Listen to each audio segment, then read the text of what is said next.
El momento más feliz en la vida humana, creo yo, es el viaje hacia tierras desconocidas. La sangre fluye rápidamente, como en la niñez. Sir Richard Burton, explorador de África y el Nilo.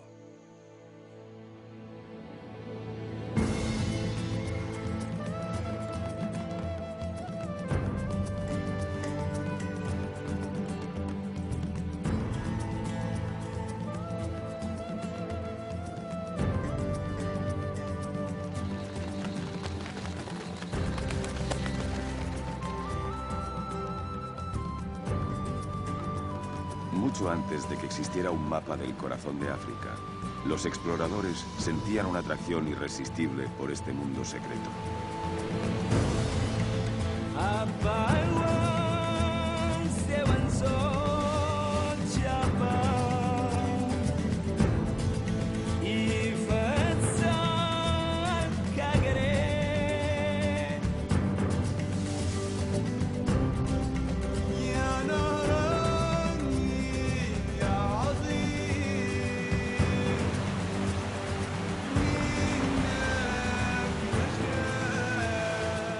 Durante miles de años, el mayor misterio de África fue el nacimiento del río más largo del mundo, el Nilo.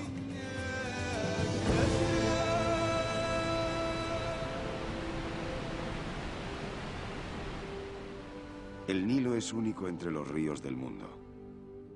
Algunos lo llaman el río más importante de la Tierra, porque dio vida a la primera gran civilización.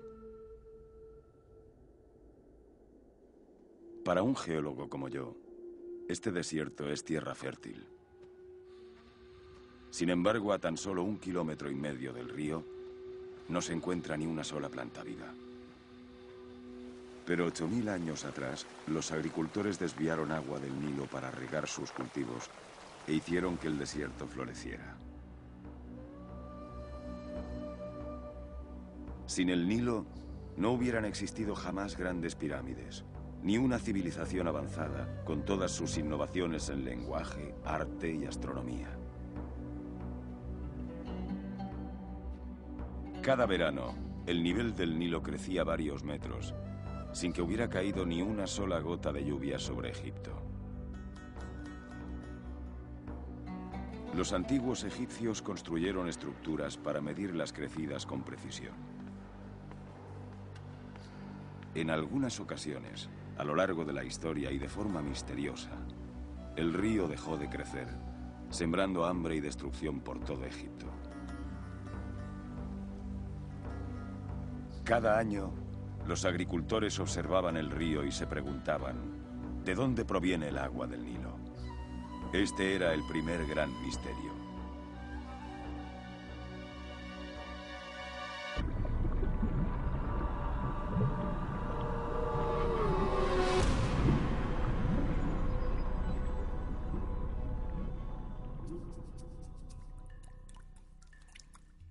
En 1858, un explorador británico se propuso resolver el misterio del Nilo. Proclamó el lago Victoria la única y auténtica fuente del Nilo. Pero había un pequeño problema. Estaba equivocado.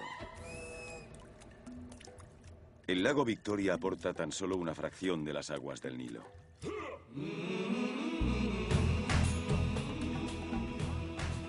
La fuente principal se encuentra en las accidentadas tierras altas de Etiopía. Las riquezas de Egipto son un regalo del lago Tana. Más del 80% de las aguas del Nilo provienen del Nilo Azul y de los tributarios de Etiopía. Conduciré al primer grupo de expedicionarios que bajará todo el Nilo Azul desde aquí en Etiopía hasta llegar al Mediterráneo. 4.800 kilómetros.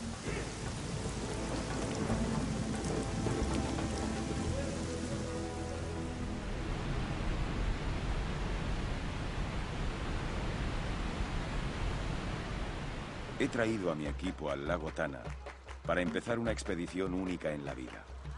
Llegamos a las tierras altas etíopes justo a tiempo para presenciar una procesión cristiana.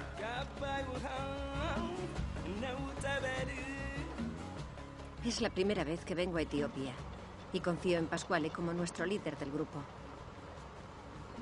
Abuna Zerabruk. Zerabruk. Yeah, he's one of the 9 saints who came from Syria. Piccolo Abai. Piccolo Abai, or Gilgil Watat Abai. Abai. Watit Abai.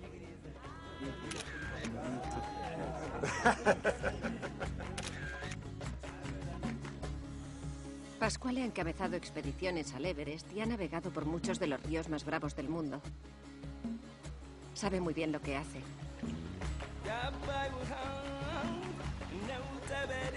Estamos aquí para intentar el primer descenso por el río más poderoso de África, el Nilo Azul. He contratado a algunos balseros etíopes como cocineros, ayudantes y guardaespaldas. Nos dirigiremos a un territorio que pocos extranjeros han visto jamás. Se navegó por la parte alta del Nilo Azul y se trazó su mapa por primera vez en 1968, cuando un equipo del ejército británico exploró tan solo esta sección. Sufrieron muchas lesiones graves y un hombre de la expedición murió. Encontraron el Nilo Azul infestado de enormes enjambres de cocodrilos. Contaban con 70 personas entrenadas. La mayoría de los miembros de mi equipo son auténticos principiantes. Tendré que vigilar de cerca a nuestro científico egipcio, el doctor Mohamed Megajet. Mohamed, ¿dónde está Mohamed? Como hidrólogo, paso mucho tiempo encerrado en un laboratorio. Pasquale está preocupado por mí. Y yo también. Gordon Brown, nuestro experto en kayak, es el único que me acompañará durante toda esta aventura de 4 meses, de principio a fin. Tú te agarras aquí, ¿ves? Te subes a la balsa y yo ya te llevaré hasta la tuya o hasta la orilla. Hace 5 años a Gordon le diagnosticaron un tumor cerebral. Eso habría acabado con la mayoría de nosotros. Pero él lo venció con un año agotador de quimio y radioterapia. Es un auténtico superviviente.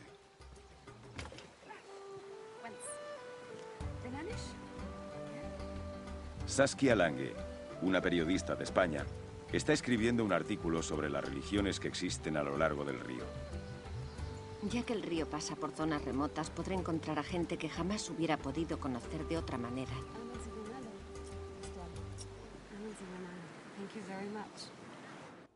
La arqueóloga de nuestro equipo es Miriam Seco. Esta es la ciudad sagrada de Lalibela, que los etíopes excavaron 12 metros por debajo de la superficie de la roca. Aquí hay 11 iglesias esculpidas, unidas por túneles. Durante 16 siglos, los cristianos etíopes permanecieron estrechamente vinculados con el patriarcado de Alejandría en Egipto, a 4.800 kilómetros de distancia. Me pregunto cómo mantuvo el Nilo esa conexión.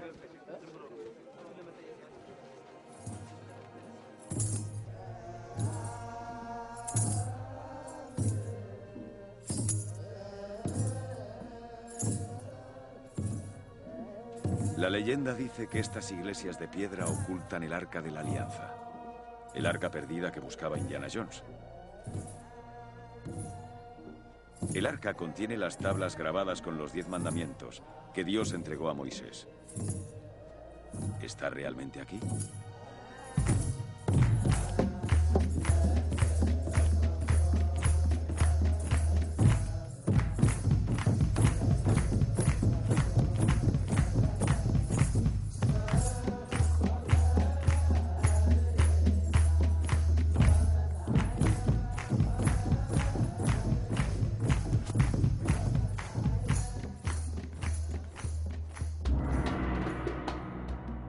Para mí, Lalibela es la 8ª maravilla del mundo.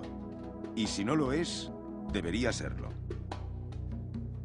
Al igual que los cristianos esculpían magníficas iglesias en la roca de Lalibela, el Nilo Azul ha esculpido este enorme cañón a través de las tierras altas de Etiopía, al que los británicos llamaron el Gran Cañón de África.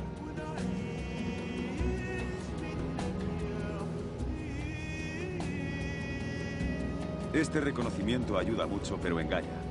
Desde el aire es fácil olvidar que se trata del río más peligroso de África.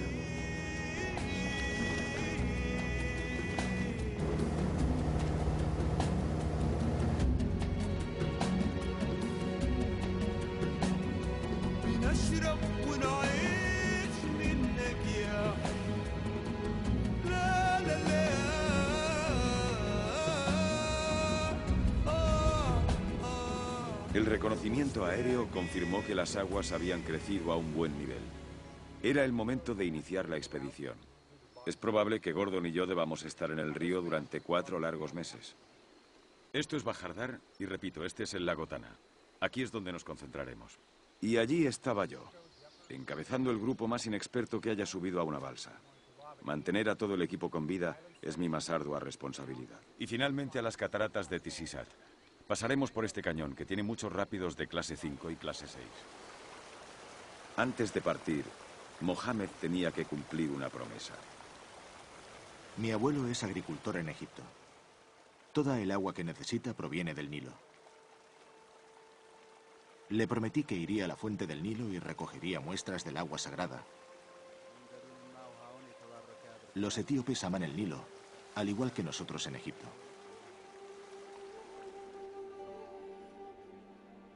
Al dirigirnos río abajo, todo el equipo está eufórico. Ya se han recorrido la mayoría de ríos salvajes de todos los continentes, pero el Nilo Azul no. Esta es una de las últimas grandes expediciones de los ríos del mundo.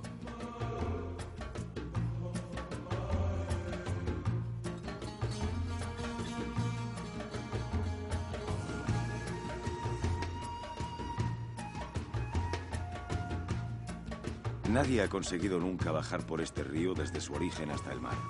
Aquellos que lo intentaron, abandonaron o murieron en el intento.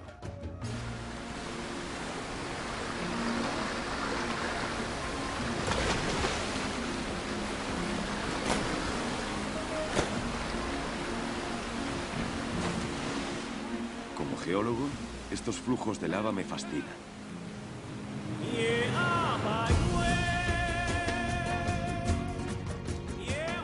Hace miles de años, torrentes de lava volcánica inundaron el territorio, dificultando y estrechando el paso del río, dando lugar a rápidos enormes.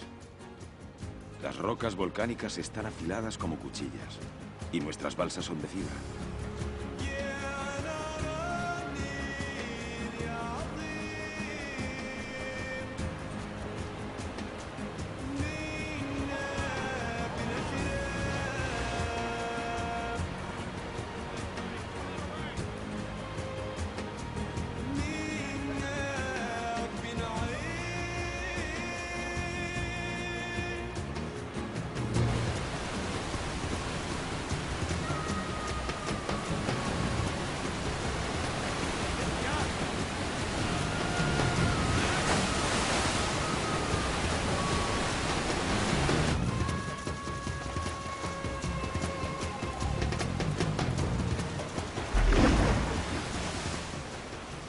Este fue el primer baño de Mohammed en el Nilo.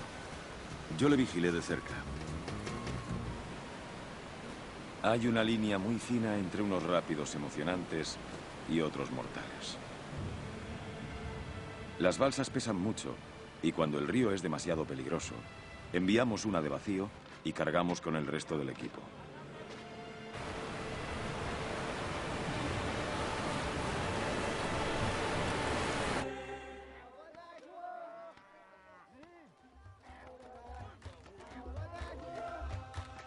Una manera segura de provocar risas y bromas entre los etíopes es cargar una balsa de goma sobre la cabeza.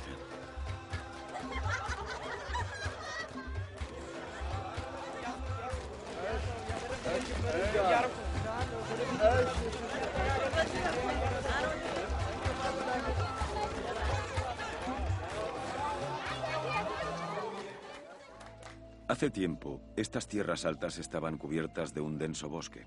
Pero en tan solo 30 años, los Amar han talado el 90% de los árboles para hacer leña y carbón para calentarse y cocinar. El Nilo Azul arrastra muchos minerales volcánicos que antiguamente nutrían los campos de cultivo de mis antepasados en Egipto. También compruebo la salinidad, ya que el creciente contenido de sales en el Nilo está destruyendo nuestras tierras de labranza.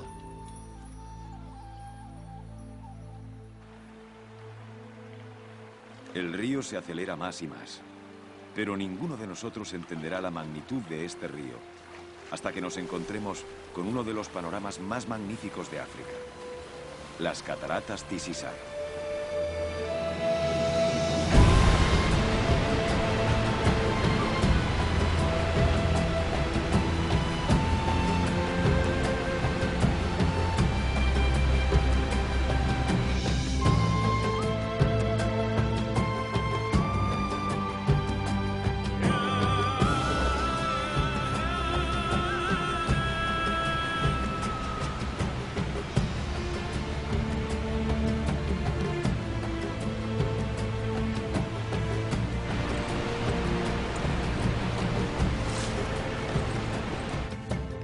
Gordon actúa un poco como un cowboy. Tiene su propio estilo para hacer las cosas. Le dije a Pasquale que navegaría por cada centímetro de este río. Y ahora sabe que iba en serio.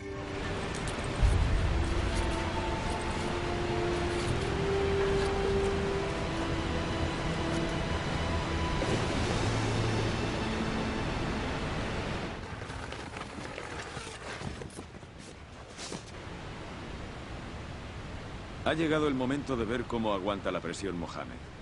Jamás ha bajado un precipicio con una cuerda. Tranquilos, ¿vale? Vale. Vale.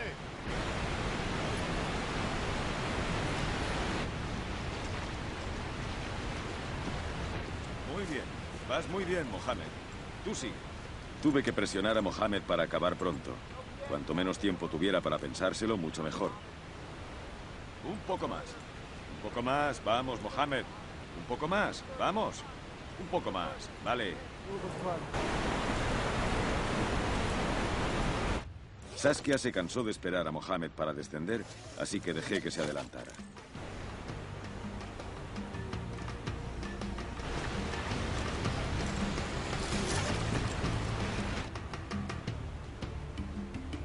Pasquale me advirtió que sería duro, pero nunca me dijo que tendría que hacer rappel, y mucho menos que tendría que volar. Mohamed no tenía un gran estilo, pero me demostró mucho valor. Creo que nuestro chico de ciudad empieza a endurecerse.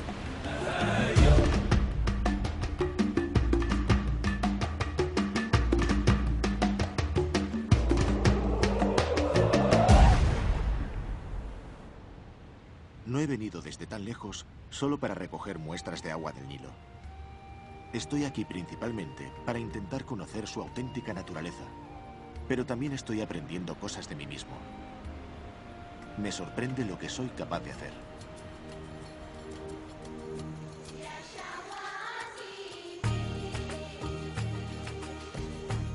Esta gente, los Amara, va a pie hasta el río para cuidar de sus cosechas. Por lo demás, rehuye del río como si fuera un lugar peligroso. Tanto la malaria como los bandidos los mantienen apartados.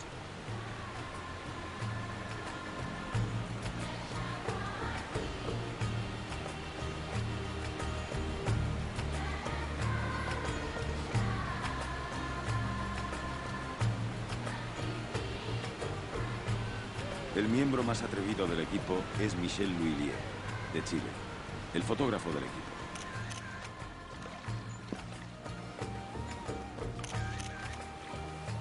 Me encanta Etiopía. Admiro la dignidad de esta gente. Solo espero que mis fotografías puedan captar ese espíritu.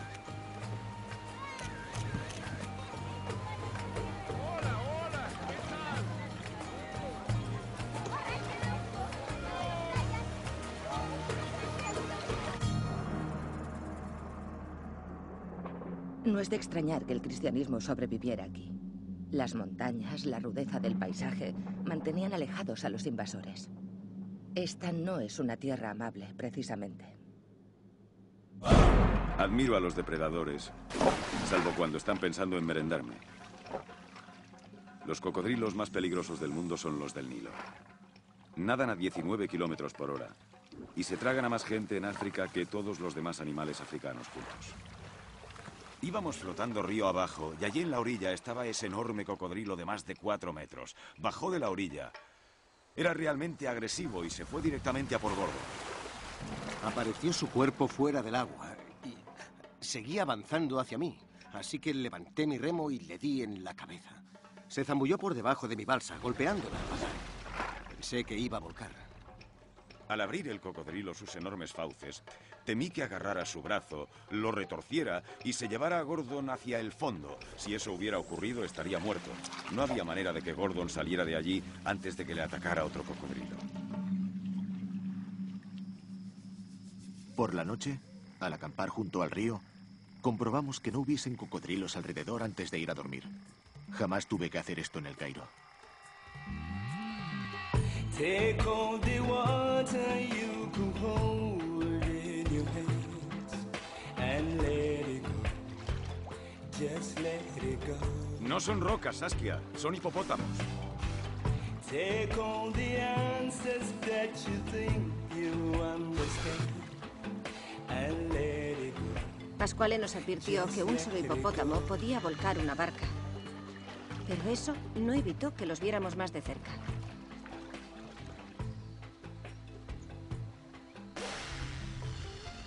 Ver hipopótamos por primera vez fue de lo más hermoso.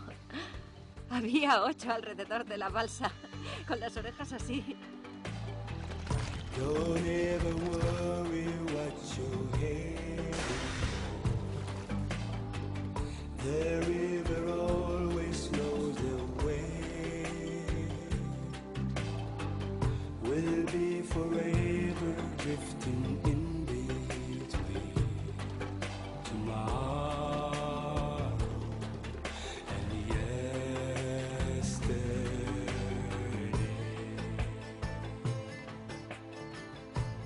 A lo largo del viaje, al parar a comprar vegetales, huevos y carne a la gente de la región, vimos cómo viven.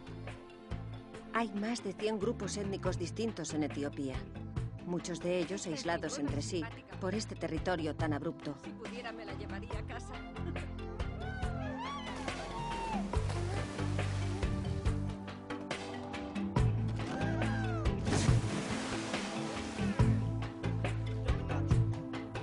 And let it go, just let it go. Cerca de 200 millones de personas dependen del Nilo y se calcula que esta población se duplicará en los próximos 25 años. ¿Puede el Nilo mantener a tanta gente? Siempre que los etíopes han amenazado con embalsar el Nilo, los egipcios se han tomado esa amenaza muy en serio. Y siguen haciéndolo. Si se desviara el río, Egipto moriría. ¿A quién pertenecen las aguas del Nilo? Me desvié para explorar un pequeño canal lateral y, de pronto, alguien me estaba disparando. Me agaché detrás de unas rocas, intentando mantenerme a cubierto. Fueron unos 5 disparos desde el otro lado del río. Pensé, puede ser el fin, ¿no? Mi única esperanza es seguir río abajo. Oí disparos.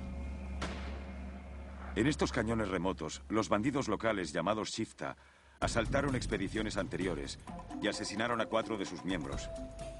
Gordon llevaba fuera más de 1 hora. No veía ni rastro de él. Sabía que no podía quedarme ahí por mucho tiempo. Tenía que salir y remar río abajo. Si paraba, sería un objetivo fácil, así que no me detuve. Aquella noche mantuve una larga discusión con Gordon. No podía permitir que siguiera yendo solo, porque nos acercábamos al tramo de rápidos más largo que jamás habíamos navegado. Volcar una balsa en los enormes rápidos puede ser mortal. Solo en este tramo, en expediciones anteriores, fallecieron 6 balseros.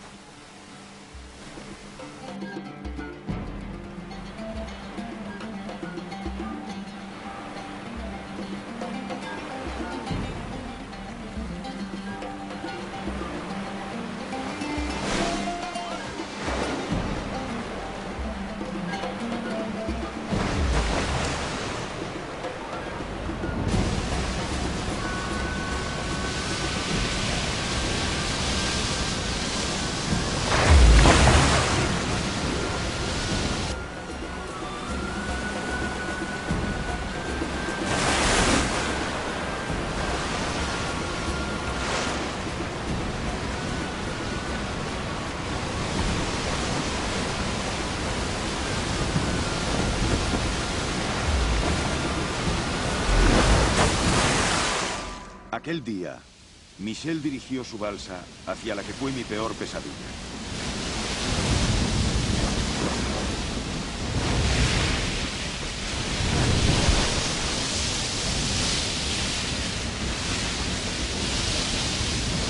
Hice un vuelco perfecto. Todos, los 3, caímos al agua.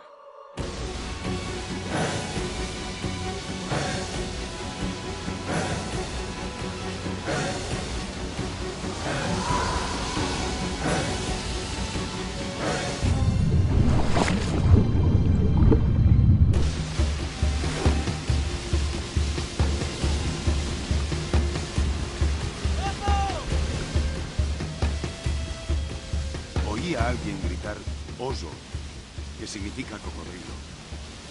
Y pensé, Dios mío, hay un cocodrilo en el río. Y fue la primera vez durante toda la expedición que sentí cómo se me ponían los pelos de punta. Sabíamos que podía haber cocodrilos. Suelen merodear por los rápidos para cazar los peces que pasan por allí. Y nosotros éramos grandes peces. Los de la balsa de Michel tienen suerte de estar vivos. Creo que si hacemos esto podremos descender y pasar por aquí. Creo que es seguro. Sí, bueno, ahí quizá no está del todo mal. No, no, está bien.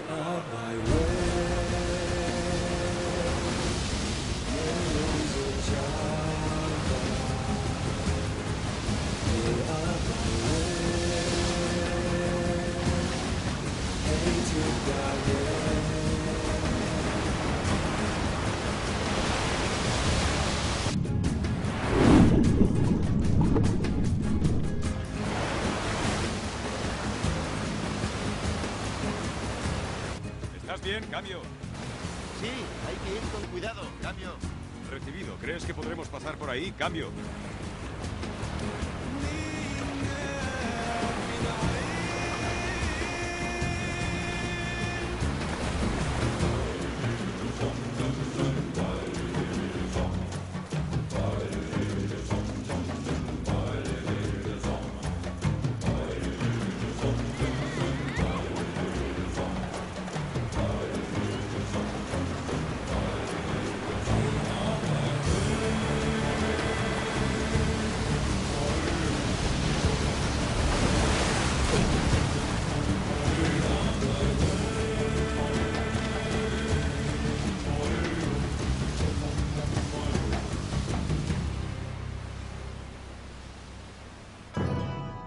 Aquella noche alcanzamos la frontera con Sudán. Es un lugar peligroso. A Saskia, Miriam y Mohamed les aterra la idea de entrar en Sudán. Nos dejarán aquí y nos volveremos a reunir en Jartum.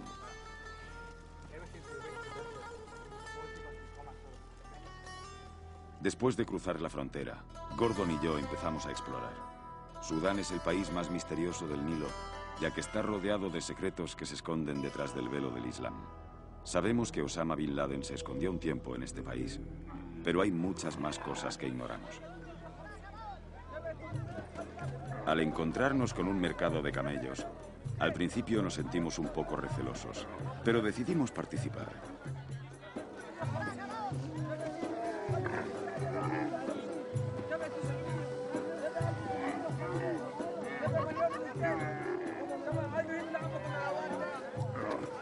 Resultó ser un día muy divertido, y me alegré mucho cuando alguien empujó más alto que Gordon por aquel camello. Ni los perros salen con este calor. 46 grados a la sombra. Era lo normal.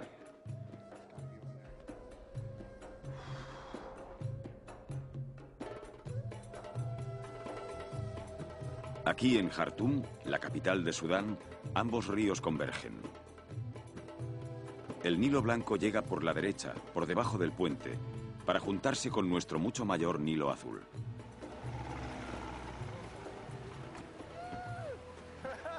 Fue estupendo volver a reunir a todo el equipo.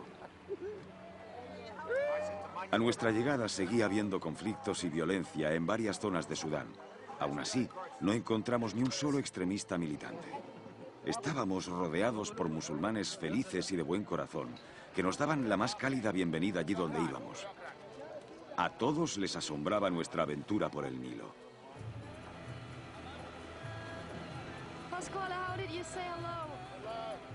Nos dirigimos a la antigua ciudad de Merú, uno de los secretos del Nilo mejor guardados.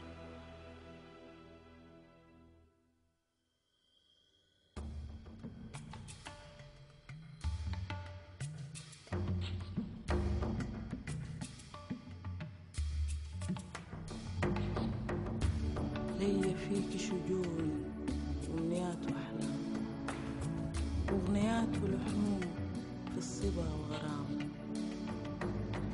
أهلي فيك يا نيل مخلصين وكرام للحزين ماسحين دمعة الآلام.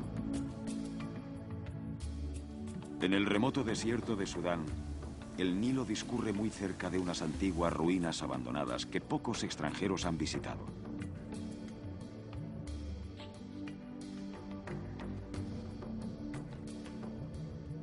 Los nubios gobernaron esta región del Nilo durante más de 1000 años.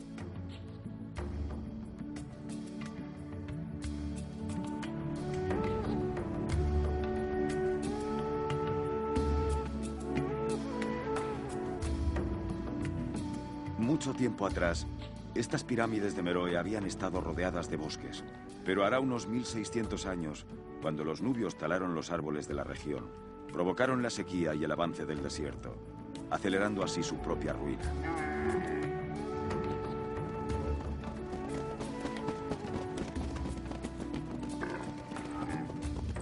Siento la pérdida de una gran civilización y la de los bosques. Los sistemas que mantienen la vida son tan frágiles. Si no los cuidamos, se convierten en arena y polvo.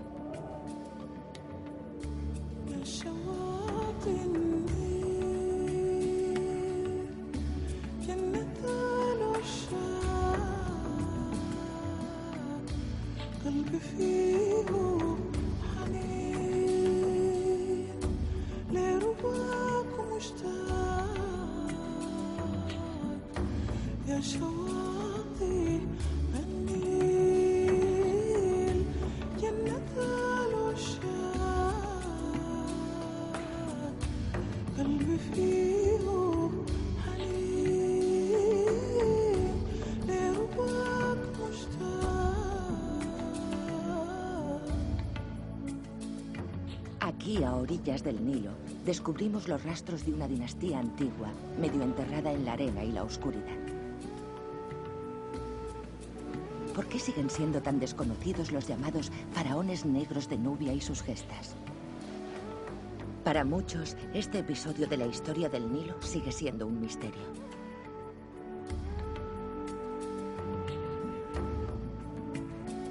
Sudán resultó estar repleto de sorpresas.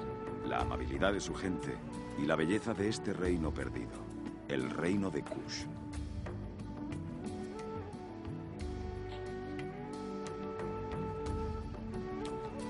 Cerca de la frontera entre Sudán y Egipto, el Nilo alimenta las aguas del lago Nasser. El capitán de un barco pesquero nos advirtió que no podríamos cruzarlo a salvo con nuestros pequeños botes.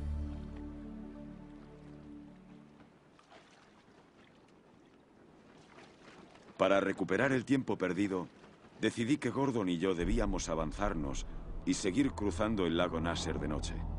Y fue un grave error. De pronto se levantó una tremenda tormenta.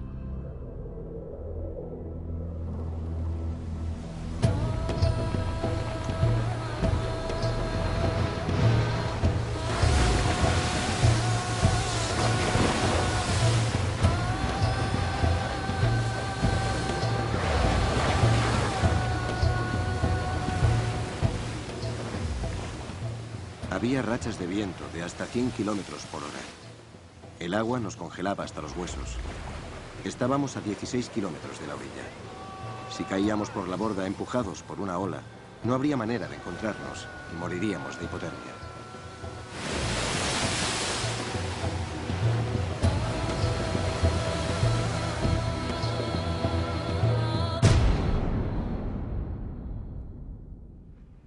Superados los peores momentos, Pascual y yo teníamos serias dudas sobre si acabaríamos o no la expedición. Estamos todos muy cansados. Estamos muy cansados por el viento y el sol en nuestros rostros y por el agua. Esperamos pasar una buena noche. Ha sido un largo trayecto hasta este punto. Esto ha llegado al límite. En verdad que ha llegado al límite. Yo luchaba contra una recaída de malaria. Tenía escalofríos y fiebre, estaba agotado, enfermo. No queríamos abandonar nuestro sueño de navegar por el Nilo, pero no merecía la pena morir por eso.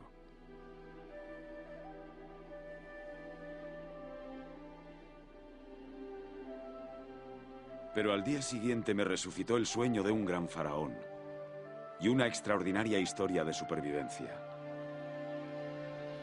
Cuando se inundó el valle del Nilo, los antiguos monumentos desaparecieron bajo las aguas del lago Nasser. Pero este sobrevivió.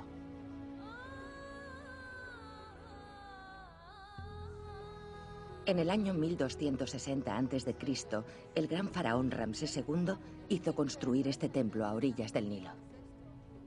Como egiptóloga, Miriam vive y respira por y para todo esto.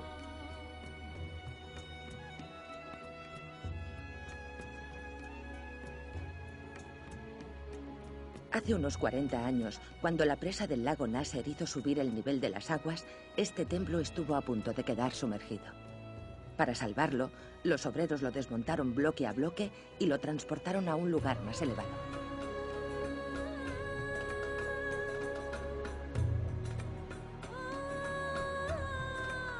Desplazar este templo fue un esfuerzo heroico. Si ellos lograron conseguirlo, entonces Gordon y yo podremos acabar lo que empezamos.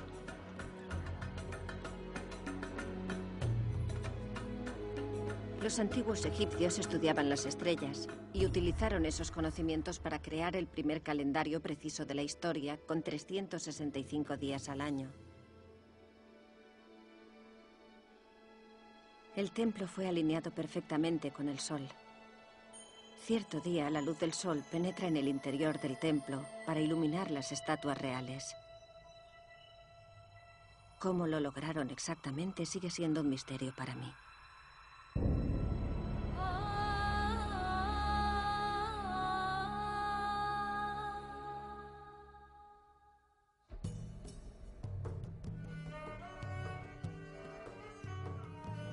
Antes, mis antepasados egipcios temían dos cosas del Nilo: el exceso y la escasez de agua. Pero ahora esto ya no ocurre. La alta presa de Asuán puso fin a las incontroladas inundaciones. Pero esto no es tan bueno como parece. Las crecidas que fertilizaban las tierras han desaparecido y el terreno se empobrece.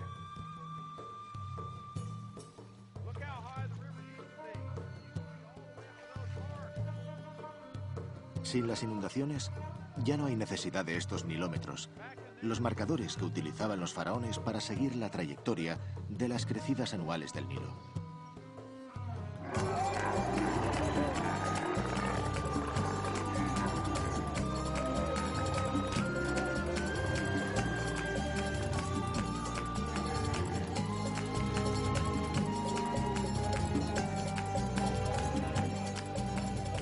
Montamos a camello hacia un monasterio cristiano abandonado, situado a pocos kilómetros del río, donde Miriam había descubierto otro testimonio del vínculo entre religión y el Nilo.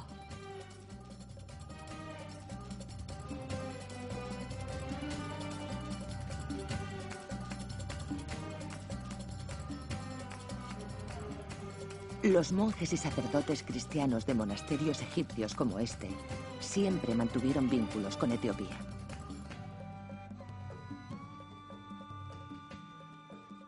Cuando los monjes egipcios estuvieron en peligro de ser aniquilados por los conquistadores musulmanes, sus hermanos etíopes, río arriba, amenazaron con bloquear el Nilo, y la amenaza dio resultado.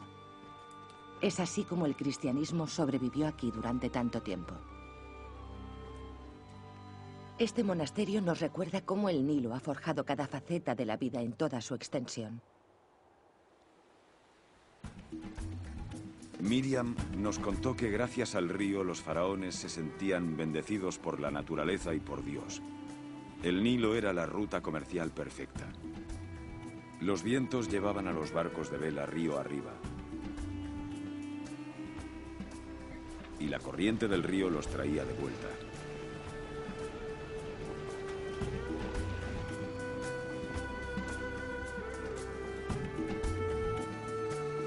Después de 3 meses en el río, conocíamos nuestra rutina al dedillo. Todos los días paras, descargas las balsas, preparas la cena, levantas las tiendas, cenas, te duchas, duermes, despiertas, cargas las balsas. Y cada día, día tras día, día tras día, día tras día. Vi Luxor por primera vez siendo un niño. Sin embargo, después de visitar la fuente del Nilo, todo esto me parece ahora diferente. Durante 3000 años, Egipto fue gobernado por faraones como Ramsés el Grande, Tutmosis III o la reina Hatshepsut. El Nilo les convirtió en dioses vivientes. No es de extrañar que le rindieran culto.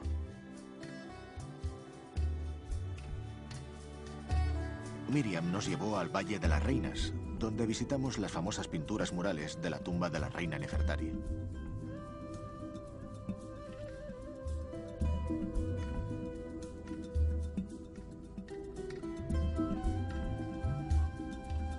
Junto a la tumba del faraón Tutmosis III, expliqué a mis amigos cómo el Nilo era venerado como un corredor entre la vida y la muerte. Para mí, esto también ha sido algo más que un viaje por el río. Un intenso viaje emocional que me ha cambiado. Llegar a El Cairo fue reconfortante. Después de meses viendo dunas y barro a orillas del río, la ciudad deslumbra como si fuera un espejismo fabuloso.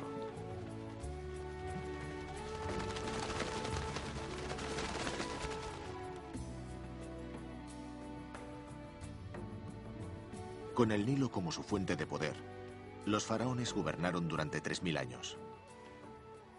Hace mucho tiempo que desaparecieron sus dinastías, pero aún permanece el poder espiritual del río.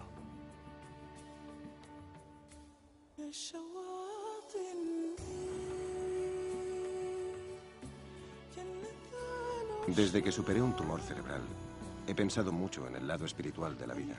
Compartir esta expedición con Pasquale me ha enseñado que realmente todo es posible si pones todo tu corazón en ello.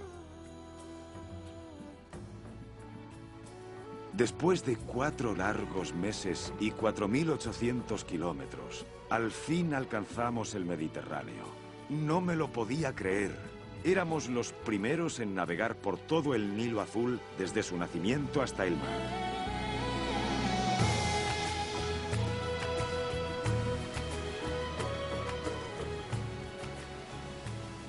Al entrar en contacto con la espuma del agua salada del mar, me sentí asaltado por el agotamiento, el orgullo y una alegría abrumadora.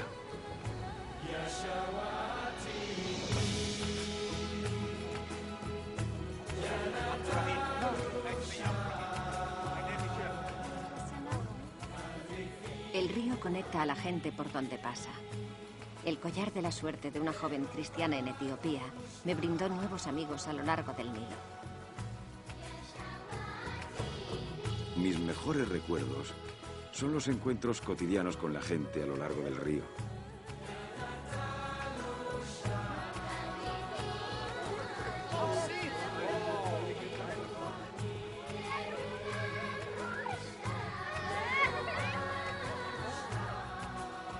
Gordon y yo tuvimos nuestras diferencias por el camino, pero cuando las cosas se pusieron difíciles, él estuvo a la altura.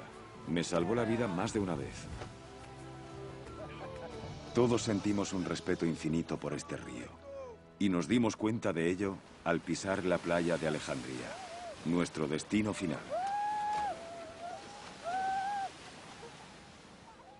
Estaba orgulloso de participar en esta expedición.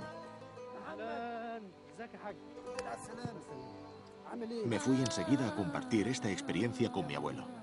Como agricultor, le encantó el frasco de agua bendita que le llevé.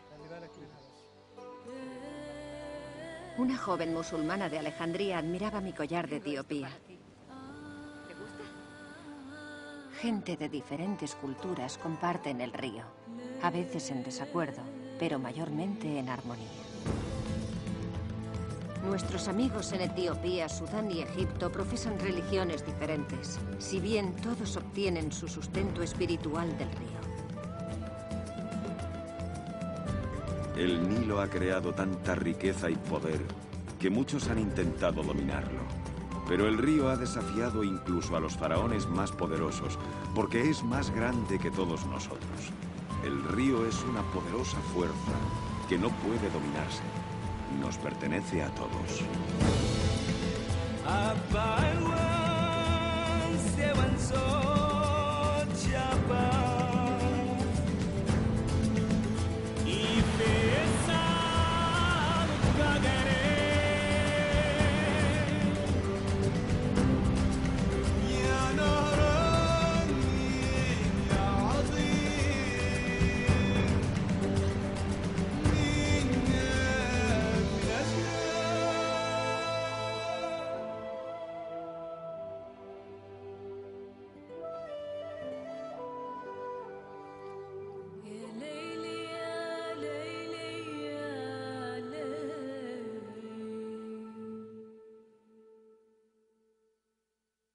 Yeah, by word.